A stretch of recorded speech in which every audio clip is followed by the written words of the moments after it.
Beep, beep, beep, beep, beep, beep. Morning. Right, okay. Son. Hello, Saturday. I hope you're all well. Been an extraordinary week. Pet conference, fantastic. Really good, really interesting. I think I mentioned that before. Anyway, buy me a coffee, become a warrior teacher, all the usual stuff. It's going to be in the Dubris, as usual. It's my birthday in a couple of days. Ha! So I don't know what to do. I might just make an appeal for money, I think. It's probably the easiest thing. Get my office done, if I can. Waiting for my GC person to come into my office. Plasterer come in, all that sort of thing. Just got to get it all tidied up a bit so I can start doing what I want to do. Anyway, so I get up this morning as usual because I needed a bloody good sleep because I've been up for about 2 days. And I've come, it's just, I can't, there are times when you just go, what? And this is one of them, all right? Because overnight, or in the last few hours, GenSpect have published a tweet, which I'll put into the Dubris, about a letter that has gone out, less a letter, I would say it's more of a memo, from the WPATH president, Marcy Bowers, who, if you remember, appeared in What is a Woman? Matt Walsh's film thing, right? And I was reading it, I've been reading it for the last 15 minutes, and I'm just gobsmacked. I've lost the plot. I'm struggling to think that this is real. It's what's called a restricted memo. So, I mean, listen up, get yourself a damn coffee. Okay, because it says here, from WPATH at protected. I don't know what that means. A message from the president. You've got to remember, for those of you that don't know, WPATH has been setting standards for transgender care, including recently the standards that a eunuch is something that exists in and needs help medically with their eunuch identity. I personally think they're bonkers and that their history needs looking at very closely to see how they've got where they are and how they've done so without what seems to be very much oversight at all. But let's go through it. I mean, it's absolutely extraordinary. From April 21st, 2023, link in the Dubris. In the United States, 2023 has been a difficult year thus far for trans rights, to say the least. Although anti-trans sentiment has simmered for years, the exponential rise, it didn't simmer for years. Maybe it did in America, I don't know. The exponential rise in transgendered identification, here we go, identities, among adolescents has triggered unprecedented attacks against all things trans. What, you think? You think that the fact that they've been damaging children has triggered unprecedented attacks against all things trans? Yes, Bowers, it has. Why does that name ring a bell? It'll come to me. Right. Bowers. Is that the name of the bully in it? I don't remember. More than 400 anti-transgender bills, particularly in conservative states. Not just conservative states. Particularly in conservative states. You're showing your political knickers here. See, anti-trans messaging. No, it's pro-women, most of it. As a winning political posture for some. 11 states alone have already banned or restricted gender-affirming care for gender-diverse adolescents, children. Last week, Missouri became the first state to attempt gender enforcement on adult populations when Attorney General Andrew Bailey issued an emergency declaration that added draconian new hurdles for adult trans care to its adolescent ban. It's already probable that gender-affirming care will be a wedge issue in the 2024 US election cycle. I also think it will here. But what's interesting in that is there is no recognition from Bowers at all that the damage done by this particular procedure is now internationally known. I mean, the facts are in. No, none at all. This is the wibbling of the activist goat. Okay? Globally, many of the arguments used here in the US to ban transgender care have been cherry-picked. The trans rights activist groups accusing somebody else of cherry-picking. Surreal! I mean, this is the most extraordinary cognitive dissonance. It's been cherry-picked or used narrowly excerted language for restrictions that have been implemented in gender service policies in Sweden and the UK, using words like lack of evidence, experimental, and focus on mental health. Dear God! They're saying the quiet bit out loud. They also ignore European countries where access to trans care has recently expanded. Spain, Portugal and France. Yeah. Right. Unlike Sweden, and unlike Swedish and British restrictions, which do not end treatment, but rather expand participation compulsory make research participation. What's wrong with me this morning? Make research participation. I say this is not going to happen. Made research participation compulsory in order to answer remaining questions. Conservative US policymakers have no interest in research on transgender medical therapy. They only care about shutting it down. Well, maybe that's because they've decided. Maybe because they're being declarative. I'd shut it down tomorrow, right? So it's, I'm with the Americans on this. The game is up, okay? Rather than safeguard young people, wait for this, because this is utterly extraordinary. This is from the head of WPATH, which purports to be medical, which purports to advise and guide, which has been used by the NHS and by medical establishments around the world. This is what the answer is. Rather than safeguard young people by outlawing automatic weapons and high-capacity munitions, Conservatives feel that banning trans care and removing LGBTQ-themed books will better protect society. In that one sentence, you have the obfuscation of the reality of what they call medical care, alongside the forced teaming with the LGB. That's what they're doing right there. I hope you're following along so you can see this in the article. Rather than safeguarding young people by outlawing automatic weapons and high-capacity munitions, Conservatives feel that banning trans care and removing LGBTQ-themed books will better protect society. That's, look, a squirrel, right, along with, quick, cozy up with them. Cozy up with them will be all right. Straight out of the Denton's playbook. The Denton's playbook, again, the link is in the Duber, is being the document that was created in order to start this bloody mess, or at least to solidify and congeal this bloody mess within our society. It then says, caught in the middle are transgender individuals, providers and families. You're right, Bowers. You're right. They are caught in the middle. Because you and your like have used them as a pawn. Because the trans rights activists don't care about people. They care about their nutjob religious ideology. Caught in the middle are the families who are now in anguish here in the United States, US affected states. They're in anguish because they have a belief system which has been spread by the likes of WPATH, embedded in their mind, that they can't get rid of. Therefore, they are being hurt by the unreality of the belief system.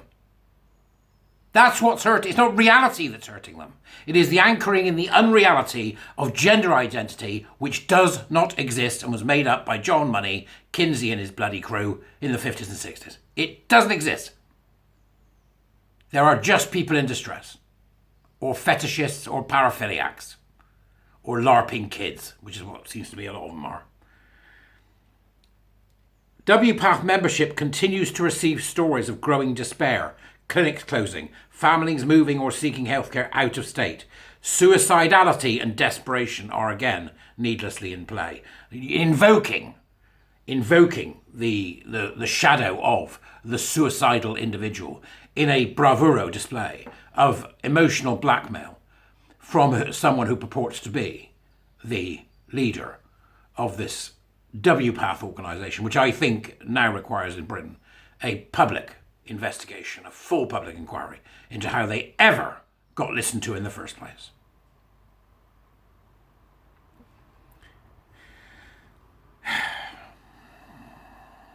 He says, telemedicine and the emergence of sanctuary US states, California, Minnesota and Colorado, that have chosen to defend access to trans care provides some hope. But real progress on the road back will be difficult until the flow of anti-trans legislation slows and then stops. If there is one reductionist word that WPATH does not deserve, it is advocacy. All scientific organisations participate in some form of advocacy. I don't even understand what that means. What a strange sentence. Have a read yourself. That said, the scientific and biological arguments can all be won and could continue to be argued. In a recent interview, Dr. Ellie Coleman responded, WPATH followed a rigorous multi-year process and was based on the best available, here it comes, best available evidence. Suddenly it was the best available evidence, right, okay. And weighing all risks and benefits to arrive at the recommendations in our Standards of Care 8 guidelines. That might be the one in which they put testicle removal as an identity.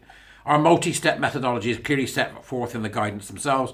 When you compare the process we followed, the Standards of Care 8 has a by far more robust methodology than any other trans health related guidelines, because it's embedded and wedded to the ridiculous notion of a gendered identity, the gendered soul poured into the flesh sack of the waiting, lifeless body.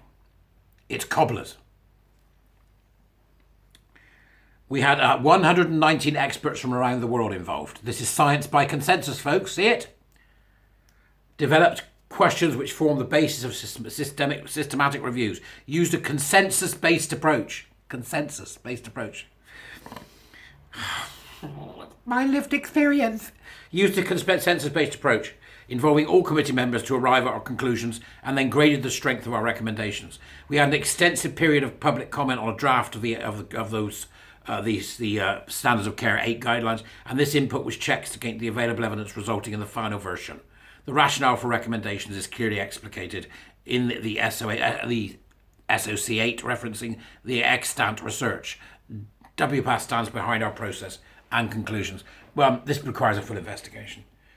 So we agreed amongst ourselves what they should be. Then we went out and asked other people who have absolutely no expertise in the field at all what they thought. We got a consensus, and that was it. This is consensus-driven nonsense. It's lived experience of science. That's how I see it. Could be wrong. Again, I'm always happy to be proved wrong. The first step on the road back. Now, Bowers has written, Bowers is the one from it, isn't it? I'm sure of it. Anyway, Bowers has written, what decades of providing trans care have taught me, was my take on the situation. It can be read in the New York Times. Now, that links in this article. New York Times. Right, okay. So the first step on the road back, in my opinion, will be allow the public. This is absolutely unbelievable. The first step on the road back, in my opinion, will be to allow the public to hear the anguish and stories of those in pain as a direct result of an anti-trans legislation. Difficult as this will be to watch, and to pin this pain upon those legislators and policymakers who have inflicted the agony. The first step is scientific reality. The first step is science. The first step is firstly do no harm. Hast thou forgotten that, Bowers? Have you? The first step is to allow the public to hear it. This is emotional blackmail on a grand scale. Right? Emotional blackmail on a grand scale. And then they must pin this on legislators and politics. So that person's crying, it's your fault. Pure, unadulterated propaganda, straight out of the Denton's playbook, which is, incidentally, all of it straight out of the early 19th century. Edward Bernays, his book Propaganda, which was then used by Goebbels. Bernays was horrified by the fact it was used by Goebbels. The same behaviourist, let's manipulate people, doctrinaire, that has been at work across the Western world for the last 60 years in the very institutions such as education that Edward Bernays warned it should never be used in. These people are products of our society. We're responsible for the fact that they're doing this. They are products of our society. And he then says, to pin this pain upon these legislators who have inflicted this agony. In my interview with CBS Evening News to be aired any day, these inflicted this agony. I think I'm Napoleon. If you don't think I'm Napoleon, then I'm going to get really upset, and you're going to have to think I'm Napoleon. This is not how it works. This person is in charge of something that's been advising medical people around the world. It just makes my blood boil. I cannot get past it.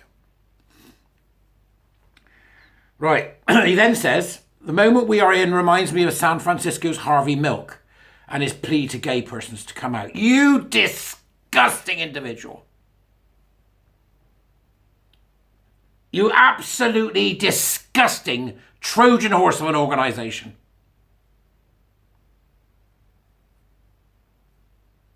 Harvey Milk, how dare you? We need to be heard. Trans persons, allies, parents, families, politicians, clergy, those who have been hurt and those who know us. That's the first step.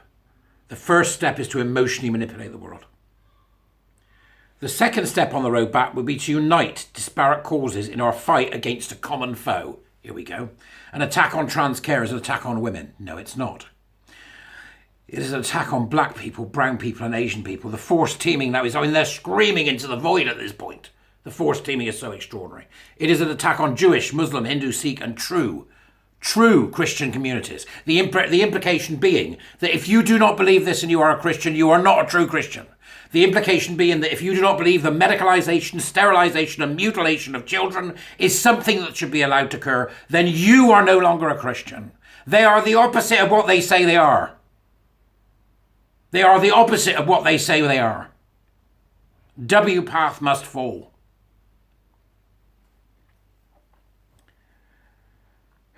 It is an attack on diversity and all of the ideals that diversity holds. Your belief system knows no diversity, for it is a cult. Diversity of thought is the last thing you want. It is an attack on diversity and all of the ideals that diversity holds. It is an attack on us all. It is not an attack on us all. It is a return to reality from a medical scandal, the likes of which can only be compared to eugenics and which has damaged children. A majority of Americans favour access to adolescent trans care. And then they've got a poll, but the support is regional and it is thin. We need to better explain what adolescent transgender care looks like. I'll tell you what it looks like. It looks like no, gender identity doesn't exist. The reason that you're distressed is something else and we need to find out why. And only you can help us do it. That's how transgender adolescent care looks like. No, it doesn't exist. It's something else, but we're going to help you find out what. That's how it starts, right? Now, let me tell you the history of John Money and his crew. Anti-trans legislation needs to be fought with every voice, every thought, every inclination by all who know it. We need to make anti-trans legislation a losing political issue. My God. Nowhere in here is care for the child. Nowhere in here is detransition mentioned. Nowhere in here is the scientific studies that have absolutely made it clear that transition of any kind is dangerous. Nowhere in here, right? That the mutilation of bodies is what this is. Nowhere in here does it make it clear. Already lost in this debate is the deplorable state of health and sex education throughout the southern US. Right, okay, so now it's about sex education. These fucking people. These people. Furthering this ignorance, books are now banned, and especially those with LGBTQI themes. Right, it's now LGBTQI, so they've added another one. This is forced teaming. This is the forced teaming of the Denton's document. It is of little surprise to many that persistent rates of new HIV infection, incest, and STDs remain highest where sex education is lowest, most in states where anti-trans legislation has been proposed. Right, so if you oppose trans, this idea of gender identity ideology, if you oppose that, then you are responsible for HIV infections, incest, and sexually transmitted diseases. This is the head of WPATH. WPATH must fall. And finally, what is a woman? The title to a trite and condescending 2022 American movie produced by conservative Matt Walsh, whose edits left out any answers to the question, as though the answer was obvious.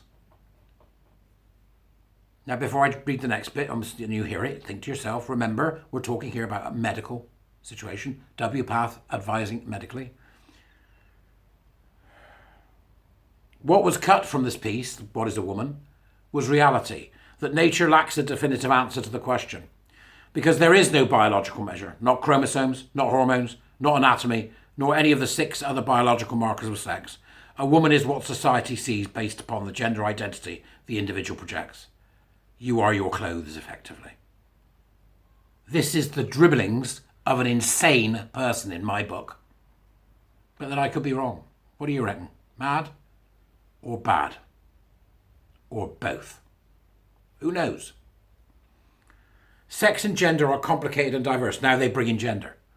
So they talk about sex being complicated, which is what they do. They complicate the simplistic. There's only 2 Bowers. They complicate the simplistic, right? And then they bring in gender alongside and put those 2 things together. So they're doing a bit of linguistic legerdemain again there to conflate 2 things.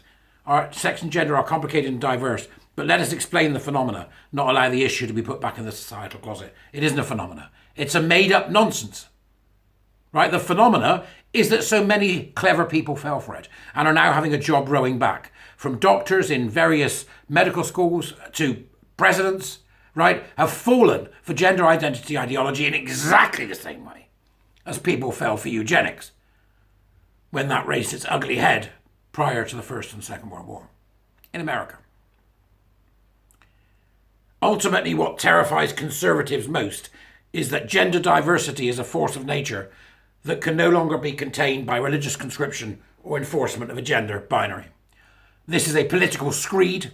It's got nothing to do with being a doctor. They're an activist. And the truth of the matter is, most of the people that were worried about this in the beginning were conservatives. They were people on the left who were saying this is utterly wrong. Now, this was tweeted by GenSpect, and I know that GenSpect's got a conference in Ireland, and so has WPATH. They've got a conference coming up. I think called or EPATH, somebody else. Another one of these bloody cockamamie psychology bloody companies. It all needs to be investigated, but absolutely, as far as I can see after reading that, from the person who's the president of WPATH, is that there is absolutely no road through any of this until we basically grasp some very simple things. Gender identity does not exist.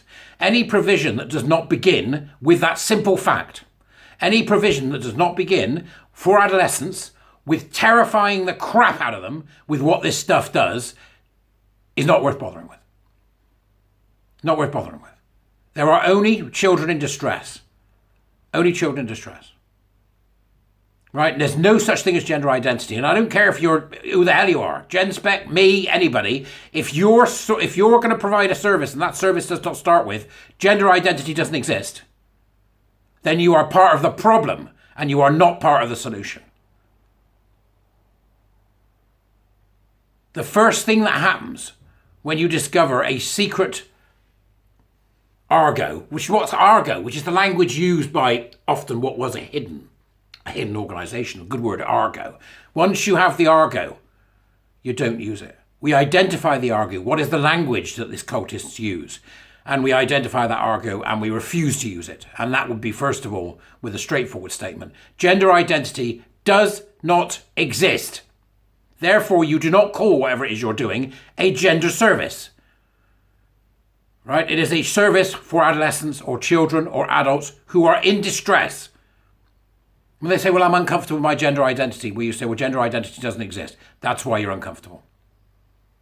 Because you are living an unmitigated lie that has no basis in fact. You might as well go in and say, well, my chakras aren't aligned today. My horoscope says, Venus is rising in Uranus. Right? Stop pussyfooting about. I don't care who you are. Gender identity does not exist. There is only personality. We are not our clothes. There are two sexes. Okay? If you think that gender identity exists, you're unwell. If that's what's bothering you, if that's what's causing you such something you think is called gender identity, you're unwell. Because if that was what it was, you'd just simply put different clothes on and feel right about yourself, wouldn't you? And get some kind of euphoria out of that. Like a fetishist or a paraphiliac. Let's stop fanning about. The discrete cohort of children, separate from the males, children. First port of call for any parent is do not affirm. For any school, do not affirm. Remove the words gender from your curriculum. Remove the words gender identity from your curriculum. Close down your LGBTQI affinity groups. It is time to stop messing about. The blueprint to end this is drastic, radical action now. An end to the entire thing. To every teacher, every psychologist, every therapist, every MD, everyone who watches this, who is in one of those categories, any who watches this, who has the power, it is time to say, this ends and it ends now. Repeal the GRA, remove gender reassignment from the Equality Act. It is time to end it, because what we do when we allow people to follow this path is more harm than good. The cure is iatrogenic. It's time to stop messing about. Every organisation needs to say, gender identity does not exist. That's it. Because the harm is too great. And I understand. Particularly Clive has said to me, it's important that parents have somewhere to go where they understand what the language is. Well, that's fine. Right? That's fine. They do. They might need to. They may. I want to go here because. But in Britain, it's generally to the NHS. The NHS should eradicate this nonsense from their service, right? And we need a national campaign on television by the government saying, right, here's the history. This is where it came from. None of it exists. Thank you. Next. None of it must get into legislation. It is time now for Mr. and Mrs. Smith trying to live their lives with their kids happily. They are not going to let you. They are going to keep going until they've got your children into this. That's why schools are so infected. That's why universities are so infected. This astonishing memo from WPATH shows the rot, the political activist rot, and the absolute insanity at the base of it all. I'm gobsmacked. So I'm now going to go and fill that smacked gob with eggs and bacon. Goodbye.